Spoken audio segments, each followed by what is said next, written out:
right, here we go. Sarah here. Welcome back to another episode of You're Fucking Welcome. Today, we are joined by Jenn Cino, who is a functional diagnostic nutrition practitioner. But really, at the end of the day, what she does is help women balance their hormones, rebuild their metabolism, and take charge of their body with her company, Fit Period. And Jenn is somebody who I have worked with in a couple of different capacities in my business. And for sure, one of the favorite people that I've ever worked with, not just from a, personality and integrity perspective, but from an action perspective. Jenn is somebody who has a really cool story when it comes to, she was owning a business, owning a gym during the pandemic, and obviously got shut down and had to kind of take charge of everything and turn everything around, and which is, powerful in and of itself, but she has fucking crushed it since then. And I think such a big part of her crushing it is her willingness to dive in and not only like experiment for herself when it comes to health and all those things, but more than that, her unapologetic vibe when it comes to the things that she coaches and shares about. And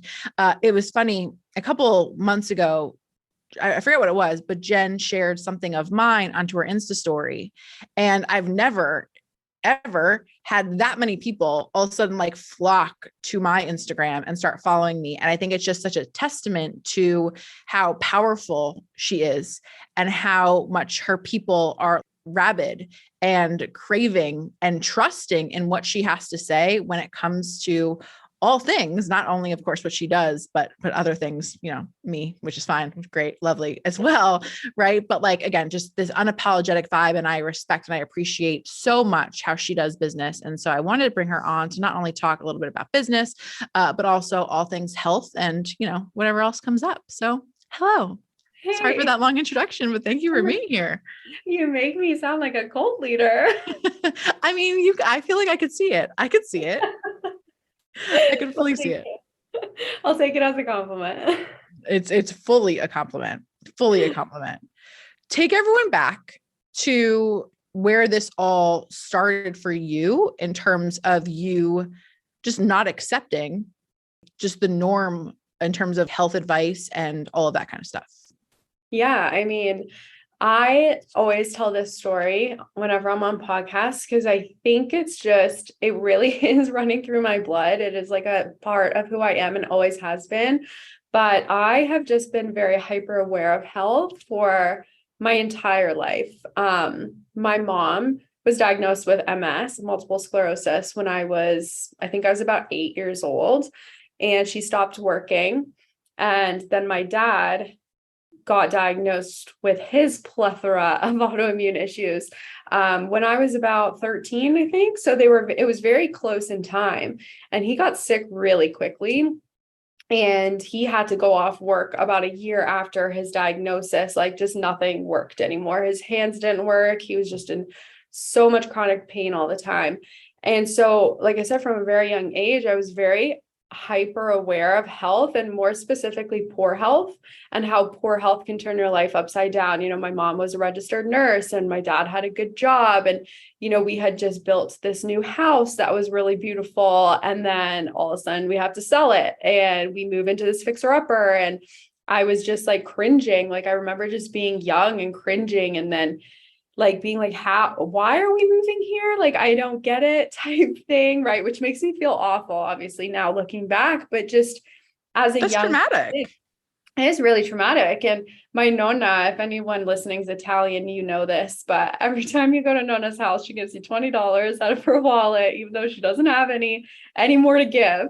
And I remember being literally 10 years old. Like, it's like one of those core memories, when people like post on Instagram, they're like, this is a core memory. I'm like, my core memories are traumatic, but like my core memory, I remember sneaking down the stairs after coming home from my grandma's house and putting the money in my mom's wallet without her knowing, and like sneaking it. Right. Cause I know she wouldn't have accepted it if she knew I was doing that. But like, what 10-year-old is like stressing over money for her family? Like, it is just bizarre. And so I've had this almost like marrying of like health trauma and financial trauma that created kind of this perfect storm that was really hard for a very long time, until I was able to kind of manifest both of those things and turn it into a successful business, but also a business that really helps women specifically not get to the point that my parents had to get to, right? Or figure out ways to get out of it that my parents didn't figure out when they were, in their late 30s. So that's kind of like how really I'm like this passionate about it, and like how it actually has become like a really big piece of actually who I am from such a young age. I've never heard that part of your story before. And naturally, we could talk all day long about the correlation with just like health and money. But I don't know, my takeaway, and I want anyone else's takeaway from that, just in the most simple form, is that no matter what happens, like, well, number one, our past obviously dictates how we operate now, which we talked about, on our last episode and all these other things. But we have the power to just take control and to not accept what we've experienced or what we have considered normal. And I'll say it again. I just feel like, again, talking about you bouncing back from like the gym being closed, or again, all of these health type of things, like I respect and I appreciate so much about you that like, you're just, you refuse to, again, settle for the norm or less than the norm, right? In so many different ways. And I think it's a lesson that we can all take from you for sure. Well, thank you. And I mean, I feel like anytime we talk, especially when it's recorded, we just end up complimenting each other. That's all we're going to do for the next 40 minutes. Sorry, everybody. But I mean, I appreciate that. But also, again, I've told you this many times, like, I feel like you were actually one of the main people in I'm 31 now, but when I started working with you, I was 28, 29? Like, I can't believe it's been that long already. But I was not this way. I feel like I was deep down, but I was very scared to be that person and like kind of stand and shout it. And like, you really gave me that confidence to kind of own like my gifts and like my passions and my knowledge and my experiences. So, yeah. Well, I appreciate you for that. Am I hearing you correctly that it was like you felt, because what it feels like for me is that it felt easy, quote unquote, for you to empower yourself to be like, I'm not going to settle for the norm again when it comes to like the health stuff. I'm going to experiment. I'm going to find answers for myself because I'm not going to fucking put myself in a position that I was in. But then actually translating that to being unapologetic and sharing it was like the difficult part. 100%, because I feel like that drive within me to find answers came long before the credentials and the social proof and the testimonials and like me actually doing it. I was just my own biggest guinea pig for the longest time, right? And so I feel like I'm very self-aware. That's one thing I'll give myself credit for. And I feel like I'm self-aware enough to, I guess, try things and like, quote unquote, fail. But I see those failures as data and lessons, right? And like kind of that analytical side of me, I'm like, well, it's not really a failure because now I know that doesn't work. So I'm not going to do it anymore, right? And so all to say, for a long time, I know I just didn't give up on myself in that way. But then, like sharing that with others and kind of not using my clients as guinea pigs, but taking what I guinea pig myself on and giving it to others, I think the imposter syndrome obviously comes in for all of us at some point in our journey. And like when I first started here in the online space, that was big for me. Like I was really scared to do those types of things. Well, I think I was going to say scientific as you were talking about that, because I think so much of like for all of us, and I struggle with this with maybe health stuff where somebody else doesn't struggle with or struggles with the business part of things.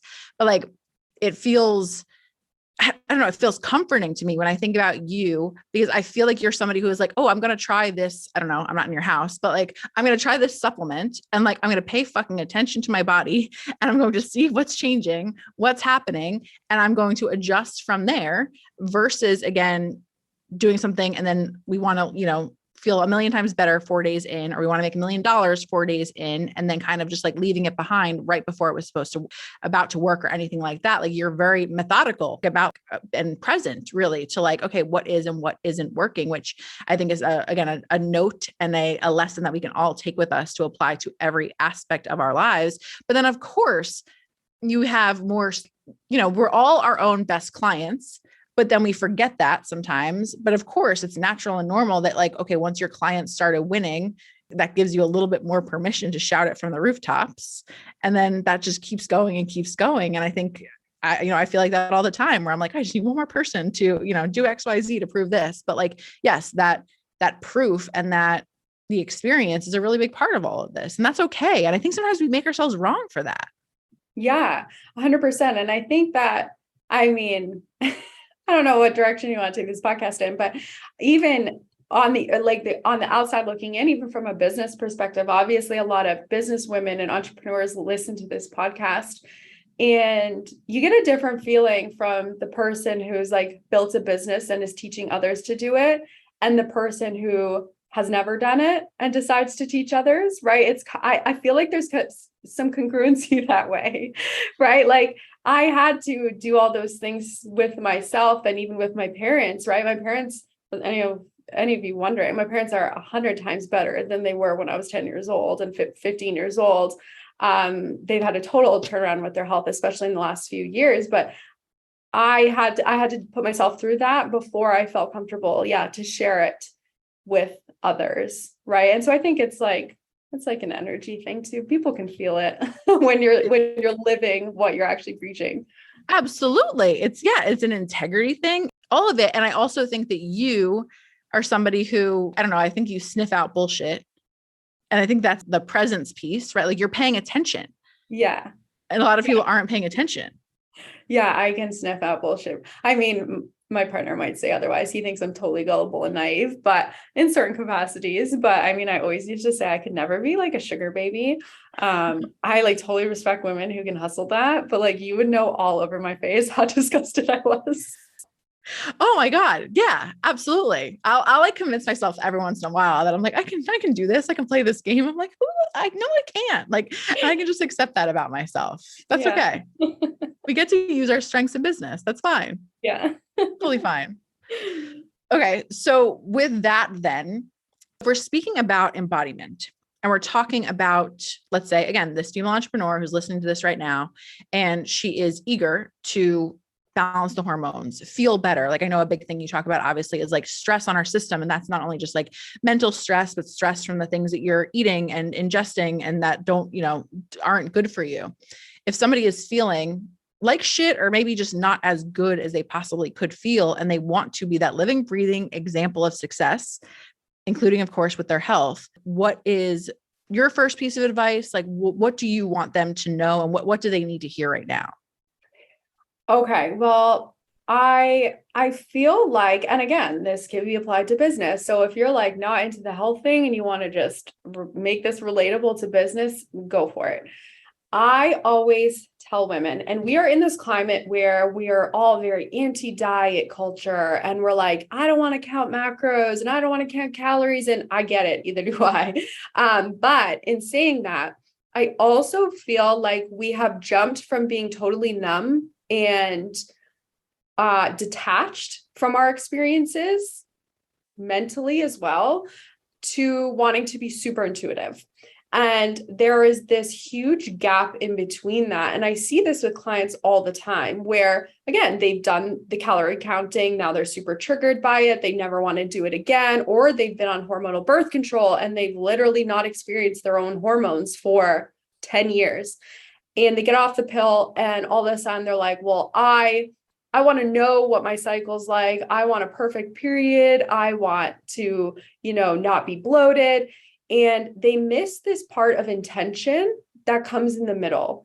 And again, even with intuitive eating, it's very buzzy. Like, let's just eat intuitively. What does your body want? And I believe that I am very intuitive with it, with my diet, with my health, but I had to first be intentional. Right. And again, a lot of people want to skip past the intention. And we can't go from this detached space, whether it's with our health or our business or our lifestyle, and then all of a sudden the next day make a decision like, oh, all the answers are going to come to me, right? Again, we see it with business coaches, all this intuitive woo-woo stuff. I'm woo-woo. I love that shit. But you can't woo-woo and manifest yourself to success. There's got to be intention. There's got to be action, right? And then you can kind of move like, I'm sure you're the same. I don't know about you, actually. I feel like you're a little bit more organized than me, which isn't saying much. But for me, I'm not very organized.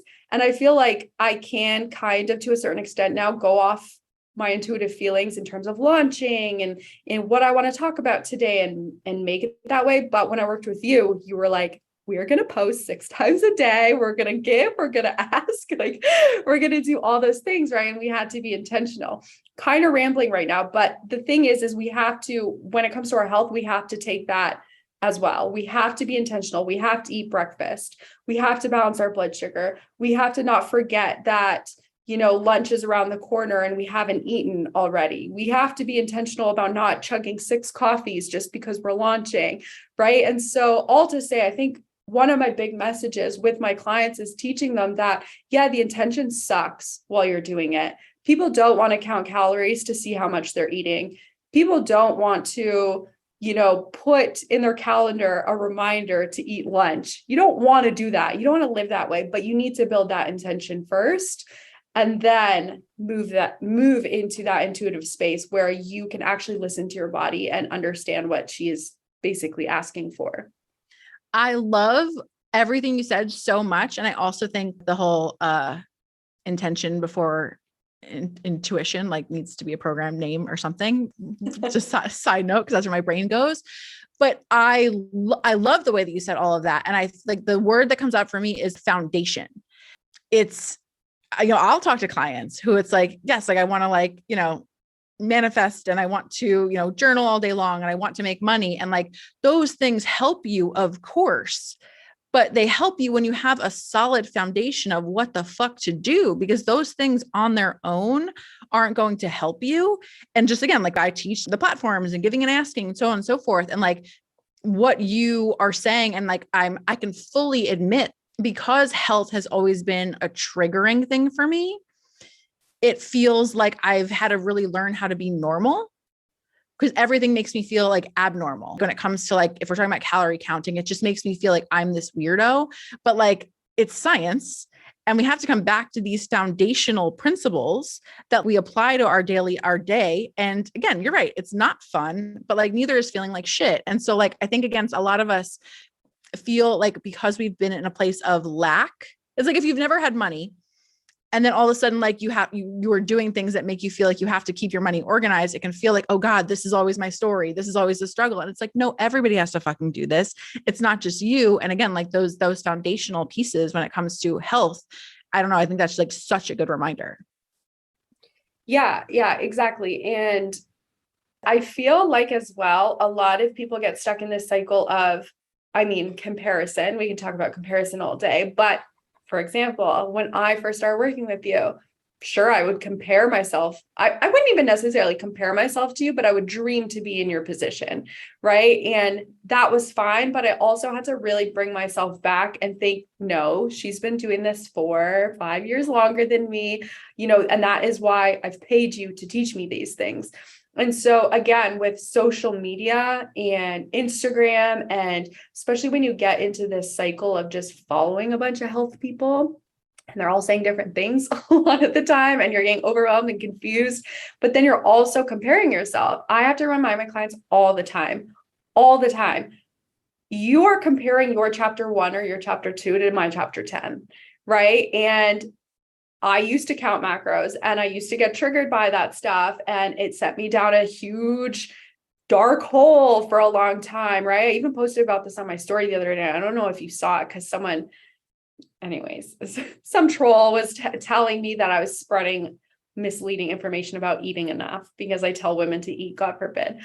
And anyways, people tend to forget when they've hired a coach or they have a mentor, they have someone they're looking up to, or they're following someone, that again, this person is posting based on their experience that has come years and years before, right? And so again, with the intention, we need to be, maybe I'm not as intentional as I was 3 years ago, and I'm more intuitive, but they want to skip that part. Do you know what I mean? Like they want to skip the intention and just blame it on their triggers. And I'm not saying that triggers are invalid, because they definitely are. And I work with women all the time who are triggered about their health, and that has become their story.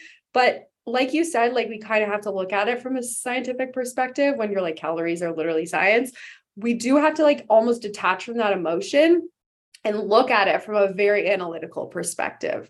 Like I tell my clients all the time, I want you to count calories, not because I'm going to like rip into you about what you're eating. Like it's more so because I know you're under eating, and that's why you're anxious, or that's why you're waking up in the middle of the night to pee 5 times, right? I know this is why. And so I need that data, not to shame you, not to trigger you, but for us to be like, okay, what can we change? How can we build upon this foundation and make it stronger, right? You've built a house on rickets. Now we need to build a house on cement, right? And so again, it's like kind of just there's so much mindset shifts that need to happen when, and I know you know this, when you start working on your health. Yeah. Sorry. I was going to say it's interesting in that we've almost gotten tricked, if you will, into believing it's all mindset, right? Because it's like, we're trying to find the mindset answer. There have been so many times in my business, even as of recently, like, I'm not proud to say this, where I'll be like, why isn't it like this working? Or why don't I have more sales? I'm like, oh, I didn't fucking show up for a week. Or like, it's like, I forget, like I'm trying to find the mindset or the energetic answer. And like, it can be easy to almost forget that I didn't do the practical steps. And so, yes, like your feelings and your triggers are so incredibly valid with all of this. And I'm saying this not to like to anybody else. Like I'm saying this to myself in a lot of cases, that like those things are valid. But like at the end of the day, we have to know what the fuck is going on. And you can't do that if you don't want to count calories and you're not monitoring anything. Like, how do we expect anything to get better? Those foundational pieces and doing the things are required and crucial. Mm-hmm. Exactly. And again, it's like not skipping that step, not skipping that foundation building, that intention building, doing the things, just like building a business, right? You can't come up with a business plan and never put it on paper. You have to actually do it, right? And the mindset piece is absolutely huge, but it gets you nowhere. And like, I heard someone say, I don't remember who it was, but someone once said, the way you build self-esteem is by doing esteemable acts. And it's stuck with me for so long, ever since I heard that, because you can't journal your way into, taking action. You really can't. You have to take the action, and that reaffirms your own belief that you are an action taker and you're moving forward, right? We can't meditate our way into balanced blood sugar. We have to do the things that balance our blood sugar, right? So again, it's this like dance between the mindset, the action, and having both, because I do think the mindset obviously is huge. And the mindset, I mean, I could go into mindset too about, clients are like, or people are like, how are you motivated? Well, I'm not. I'm not motivated 95% of the time. I would rather sit on my couch and watch Selling Sunset. Like, I would rather do that. But is that going to get me to where I want to be? No, right? Sometimes I will do that. And sometimes I'll say, I've made this commitment, whether it's to show up and sell the thing, or to answer my clients every day like I promised them, or to get my butt to the gym. I've made that commitment. And again, it's intention. It's like relying on motivation versus commitment. I am not any more motivated than you, than like the next girl, than any of my clients. I am not more motivated than any person I sit in a room with. I am just more committed majority of the time, right? And that is what the difference is. Oh my God. I love that. And I have so much to say about that. And I think it's really interesting that this is like the pattern that I see. I feel like a lot of the successful entrepreneurs that I know from people I've worked with, whatever, I feel like what has happened for so many of us is, and it feels similar, not that it's not about your success as a business, but also if we're talking about the health thing, I feel like so many of us these things were born from a place of survival. And it's like, you looked at being healthy as like non-negotiable. It wasn't an option. It wasn't that you were motivated to do it. It was like there was no other motherfucking choice. It had to happen. And so you did the probably masculine things, just in terms of listening to it going this way or so on and so forth. Again, we'll use the term foundation, establishing that foundation. And then of course that lends itself to the intuition as you go, as it becomes more normal. And I don't know, I'm just re-stressing that point because I think a lot of people that struggle in business, sometimes they're not coming from a place of survival. They're a little bit too comfortable. I always say that to clients when they have like a part-time job or they have like a spouse that makes money and they don't really need the money. I'm like, you're in the worst place. Like you're actually in the worst place because it's so much easier to struggle. It's so much easier to have to do it. Right. Like you, like the gym closed down, like you weren't motivated to show up online. Like you had no other choice. Yeah. Let's set the scene. Okay. Yeah. I own a gym with my partner. It's a very masculine gym too. Like it was like tough as shit workouts all the time. And then all of a sudden it shut down and I'm talking about periods on Instagram. Like, what? Right. Like, did I want to do that? No, it made me want to vomit. Like my skin peeled off at the thought of randomly shutting down my gym. Hey guys, do you know what a healthy period is? They're like, and I'm sure that's just how you said it. They're like, what the fuck is she talking about? It does. I love that. But again, it was survival, right? Me and my boyfriend, we both owned the gym. Me and my boyfriend, as of March fucking 28, 2020, whatever it was, had no income. You know what I mean? Like we had to do that. And put something else on top of that is I had rent to pay still for a gym that was shut down. And my boyfriend 2 months later ran out his work visa ran out. And I had sponsored him and it wouldn't have gone through until that next February. So he was literally not allowed to work for 11 months. It was all me, baby. I was like, I have no choice because we are going to starve and my poor cats are going to starve. I'm like, that's not happening. I'm starving before my cats starve. Okay. Oh my, I never knew that part about your boyfriend not working. Yeah. It was a shit show. I mean, the first 5 years that we were in Canada, it was like work visas, not work visas, like working for cash, doing sketchy jobs, and then not like, it was a shit show. So I was very much in my masculine. I mean, I still am, begrudgingly, but I was very much in my masculine for a very long time, just getting shit done because I had no other choice. Really, I had no other choice. And I mean, again, it can relate back to the health, like you said, like I was definitely not at the point where my parents were at, where they had these diagnosable autoimmune diseases. But, I saw it coming. I saw it coming. I remember being in and out of doctor's offices at the age of 24, thinking, what the hell is 34 going to feel like? What is 44 going to feel like? I know I am headed down the same path. And I mean, I'm a very stubborn Virgo. And I just literally, there was literally no other option for me. I would not succumb to that. Can you speak then to the woman who, because here's the thing, and I say this, again, sometimes myself, where it's like, oh, I don't have to work out, or I don't have to, like, I can have this, whatever thing, but like, naturally, we all know, especially with personal brands, the healthier we are, I know if I show up looking healthier and looking more energized, I'm going to make more fucking money. And I also know that like, if I were to continue working the way that I have previously, where like, it was, way longer hours, way less sleep, all that kind of stuff, I know that I would be sick soon, or if not already. Right. And so I don't know. I just want to speak to the person who's maybe not prioritizing their health and just working their life away and putting this foundation, putting all of the taking care of themselves on the back burner. And again, just speak to like why they've kind of got to get in masculine mode almost a little bit. Yeah. I mean, I think for me too, I'm like a very futuristic person and it has served me well, but it also is not the best at times. I mean, with business, it's like, I'm never celebrating myself. Like I'm interviewing other coaches to hire right now for my team.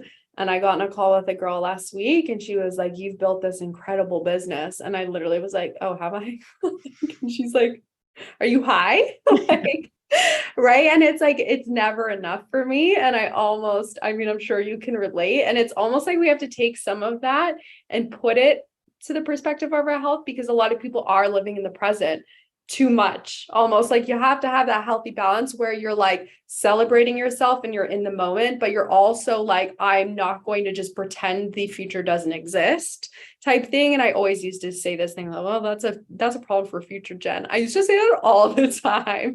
And then future Jen had to deal with that problem and I was pissed, right? Yeah. So I stopped doing that, but to an extent other than taxes. But I feel like you do have to kind of get in this mindset where you are like planning ahead and not living so much in the present. And I also find that so many people don't realize how shitty they feel because they've actually never felt good and they have no comparison, right? And then all of a sudden you start feeling a little bit better and you're like, I'm never going back there, right? And that's almost a motivator. And yeah, I don't even know what else to say about that. I think it's like goal planning ahead. And maybe if you're a mom, take yourself out of it. It's like your kids. Maybe, hopefully my story has struck a chord with the moms here, right? Because look how my mom's poor health and like now that they're better, it was lifestyle. Like looking back, it was lifestyle. I was a 90s kid. I was drinking like Sunny D and Kool-Aid Jammers and Dunkaroos, all this shit that was not actually food, right? And my parents did that, as did your parents probably, right? And I know that it was their lifestyle. And look at how much, I mean, I turned out okay, right? I kind of used it as my motivation to go the other way. But I mean, I love my brothers, but like they didn't go that way. You know what I mean? They took that lifestyle on as well. And like, who knows where they're going to be, right? So even if you're not doing it for yourself, who are you doing it for? Are you doing it for your kids who are watching you? When I was 10 years old, I knew how broke as shit we were. What kind of 10-year-old should know that? You know what I mean? And have that stress. And like, remember I used to like, now I'm going to get a little emotional for the moms here, but like I had this little book of prayers I got on my communion. And I used to go through the book. I remember, again, core memory. I used to go through the book at night and I would read one prayer and just pray that my parents would get better every single night as a kid. And again, like maybe you're not doing it for yourself right now, but do it for your kids because they're watching and they're going to learn from you. And it could go not the way you want it to go, right? They always say your bad health is not genetic. Your bad lifestyle is genetic, right? Parents pass down bad habits. They don't pass down bad genes majority of the time. So yeah, I don't know where I was going with that. I don't even remember what the question was, but again, it's like, you really do. It's so cliche. You really do have to find your why and like really, really remind yourself. And when that doesn't work, put on some David Goggins playlists, like mentally torture yourself till you do it. No, I think that's so powerful. I'm curious, like when it comes to, I mean, I know there's obviously like a million different things that are way over my head in your toolkit. But like, if we're talking about like managing your energy as an entrepreneur, right? Because like, I mean, I know like you and I've had conversations, you are super successful. You are super busy. There's a million fucking things going on, which can feel really heavy and really exhausting a lot of times. But obviously you prioritize again, your health and your energy. And so I'm just curious, especially with the energy piece, what are some of your just top things that are really just important to you so that you can do this job to the best of your ability? I go to bed at 9, literally every single night. I'm probably asleep by 10 every day. If I didn't sleep the way I sleep, I would be so burnt out right now. I also never skip breakfast. I used to skip breakfast at the beginning, like in 2020 when I was first building it. And then by around like 10, 11 a.m., I'd be like, I'm so anxious. Why am I anxious?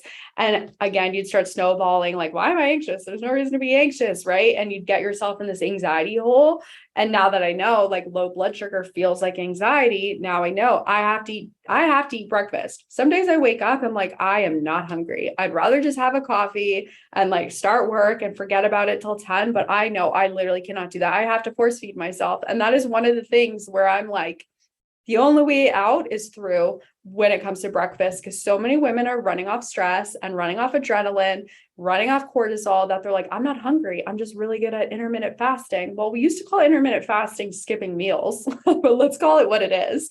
But you're so stressed out that you don't even feel hungry anymore, right? And the only way to get that hunger back is to eat and train your body to be hungry again. So eating breakfast and getting to bed on time, 1000, I never work at night ever. Like, even if I have things to do, I'm like, I'd rather go to bed early and wake up early. I will not get sleep. Like, I will just be a zombie. So sleep, eating breakfast, obviously eating enough. I eat steak literally every single day, not medical advice, but I eat steak every single day. I eat very nutrient dense foods. I eat very dense foods, right, that are going to serve me well. I'm not over here sipping like matcha smoothies and things like that are just going to like make me hungry in 30 minutes. I eat very dense foods that keep me going. I exercise. I only go to the gym really 3 days a week. I don't really think you need to do more than that if you're intentional with it and if you're eating well and you're sleeping well. And I noticed, actually, I stopped going to the gym for about 2.5 weeks, just because Chris's family was over visiting. And I was like, why am I so tired? And then I'm like, oh my God, it's because I'm actually not moving my body. It's like this like catch 22 type thing. So yeah, non-negotiable is moving every day. And honestly, finding, I never had one thing that I would rely on to de-stress. And some people it's like meditation, some people it's journaling and breath work. And I never felt like I could find my thing. I am a very physical person, and the emotional, I guess, things, mental things never resonated with me. I think they're great for people they work for. It just never landed with me. And I just felt like something was wrong with me because I sucked at meditating and I hated it. And so I have to find physical things that de-stress me. So like Epsom salt baths. I don't know if you've seen my stories, but like, I'm always like, well, stressful day. It's like 2 p.m. I'm in the bath, right? I like put my red light on and I turn off the lights and I just lay in the bath. And it really does just give me time to like chill out.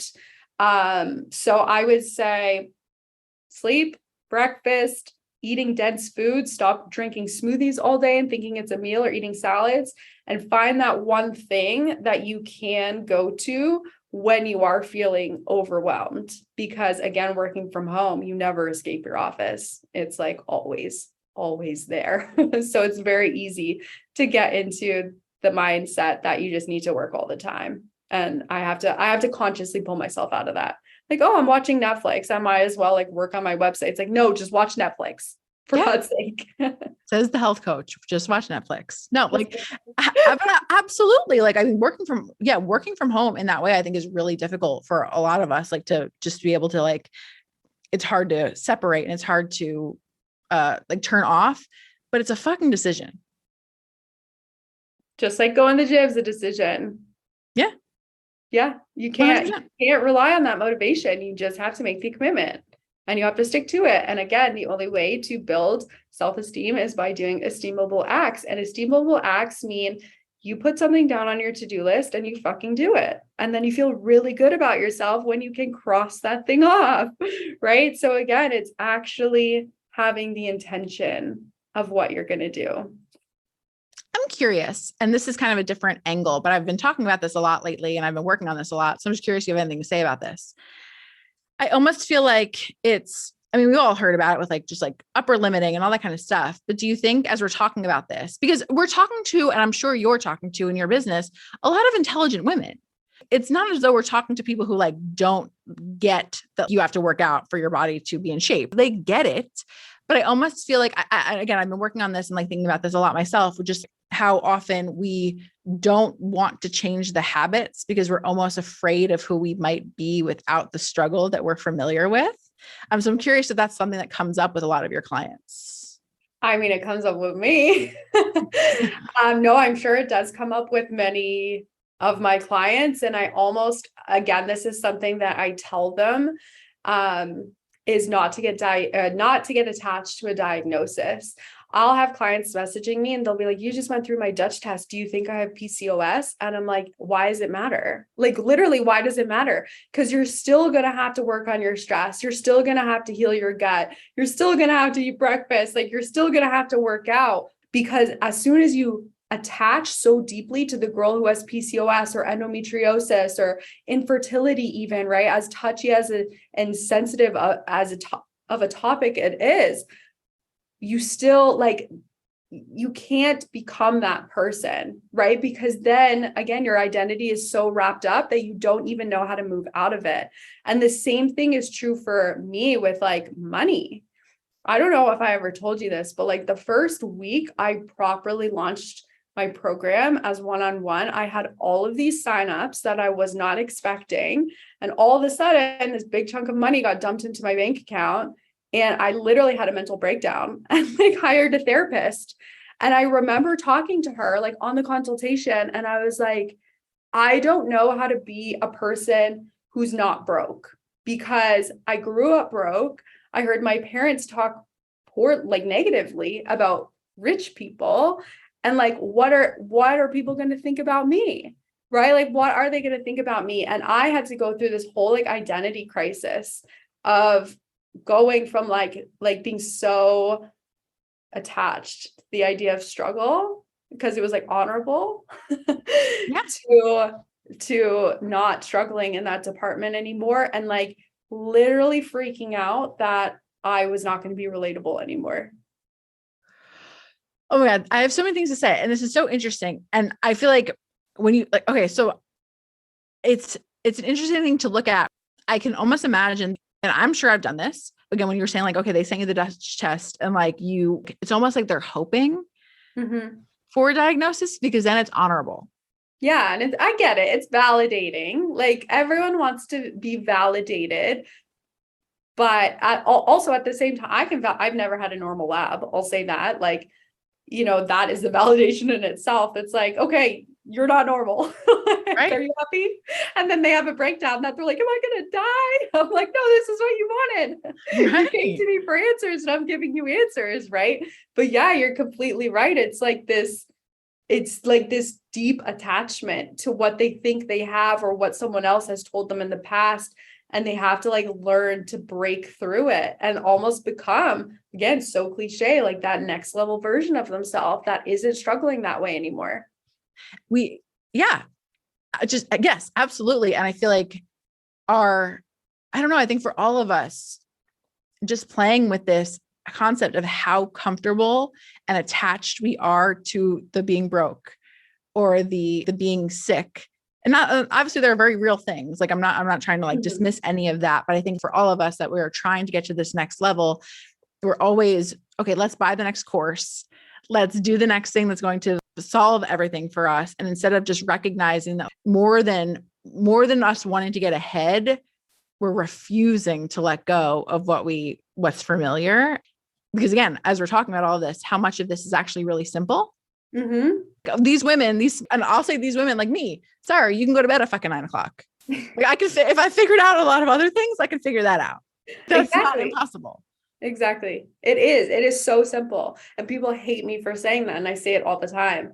Health is very simple. It's just not easy. It's not the easy thing to do until it's hard. That I will say that it'll get to a point where it's easier to wake up and make yourself breakfast than it is to wake up and not be able to pull yourself out of bed and call in sick or lose your job or whatever. Like that, it gets to a point where you have to choose your hard, right? You really do. Is it harder to go to bed at 9 and like kind of deconstruct what you used to do at bedtime? Or is it harder to wake up the next day, feel like a complete zombie, not show up? Now your income goes down and has all this knock-on effect because you just won't fucking go to bed. Yeah. Right? Like choose your hard. Everything's hard in life. You got to choose it. 100%. And I think, so I heard somebody say, I don't remember where it was, but just talking about like the reminder of like what's natural versus normal. It might be normal to be broke. It might be normal to feel like shit, but it's not natural. Yeah. 100%. It's not our natural way of being. And so embracing that again, like there are these organic means of changing it outside of the norm. Yeah. And I think as well, like just on that point, it just kind of triggered a thought in me that I think too, we not only do we become attached to the struggle, or like we identify with our diagnosis or who we think we are or who we've always been, we like identify with that. But I also think, again, it's like the people you surround yourself with, right? You can surround yourself with really healthy people, and then all of a sudden being sick is not that normal, right? Or you can surround yourself by a bunch of people who don't care about their health, and you're validated and you're the normal one, right? So I see that it's funny because in our group chat within my clients, one of them said, one of the women said last week, like, I live in New York City. It feels like everyone just goes out and drinks and goes for dinner, and I can't find friends. Like everyone thinks I'm weird. Right. And it was amazing because all these women are like, I'm in New York too. Like, what's your Instagram? Like, everyone thinks I'm weird too. And it's like, all of a sudden, the weird girl is not weird anymore because she's surrounded by a bunch of women who are like working on their health. Right. And they're into the castor oil packs and like, the liver juice and like all these things. Right. And all of a sudden they are now normal. Right. So again, when I was going through like my money crisis and like re-identifying who I am from a financial perspective, I was listening to you. I was listening, like, Chris Harder was a big one for me because I'd listened to his podcast and like I haven't listened forever, but like the opening line is like, when good people make good money, they do good things. Right. And it's almost like I had to change my whole narrative of how I felt about money to be the person who is okay having money, because I mean, I haven't really changed as a person. Now I like get to adopt seniors for Christmas and like buy them socks and like, you know what I mean? Like do all those things that I want to do. So evil. Right. But again, it's like not only breaking away from your own identification of who you think you are, but like also surrounding yourself with the people who you want to identify with as well. The willingness to have a different perspective. Mm-hmm.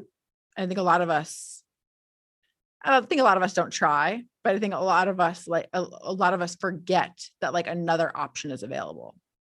Yeah, 100%. Right. Yeah, 100%. I think like Instagram is so powerful in that way. Like it can be it can be negative if you use it in a negative way. But again, it's all about your intention, right? If you're following people who are like doing the weird woo-woo like health things, you're probably going to start doing those things too, because you're not going to feel like you're the only one. I actually I follow this account and he reached 500,000 followers yesterday, and he put on his story like, this is a huge milestone for us, because if you've ever thought you were the weird one for like thinking all these things about health, at least there's like 499,999 people who are just like you. And I was like, yeah.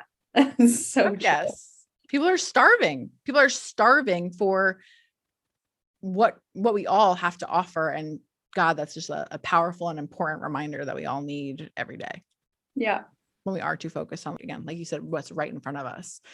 I feel like I don't know. I want to wrap up just because I never want to keep anybody here. I feel like everyone I've had on, I'm like, we could talk for 6 hours, and I'm going to, try not to do that. I know you have to go to bed now, but it's getting close to my bedtime, Sarah. Grandma Jen's got to go. No, I'm totally kidding. Totally on board with the 9 p.m. No, but I feel like, for the record, she's laughing. She muted herself. So I don't want anyone to think that she got mad at me. No, but I feel like to sum this up, again, I'm sure like I'll have you back because I want to talk about a lot of this in more depth, but like, I just think that it's a powerful reminder, Jenn being here, that like, we don't have to normalize so many of the struggles and the feeling like shit and the feeling less powerful than we actually are meant to feel, just because we're an entrepreneur or just because we're, humans living in this day and age. We don't have to do that. And like, some discipline and some simplifying, I think, goes a really long way. And I love, love, love what you said about just intention before intuition. Mm-hmm. Like, I think that's so powerful. Well, thank you for having me. Yes. Thank you for being here. We'll obviously drop all of the things in terms of like links and so that people can connect with you, but Jenn has just like a ton of really incredible programs, everything from working on fertility with women to gut resets, all of these kind of things that I don't really fully understand, but I know she has a lot of incredible things and resources. So again, we'll link to all of those. And so, yeah, I'm so happy that you were here. Thank you. And I'll talk to you soon. Yeah, thanks for having me. I hope you enjoyed this episode. And if you did, I would really, really, really appreciate it if you took the time to rate, review, and subscribe. It really helps the show a ton, and I would be super grateful.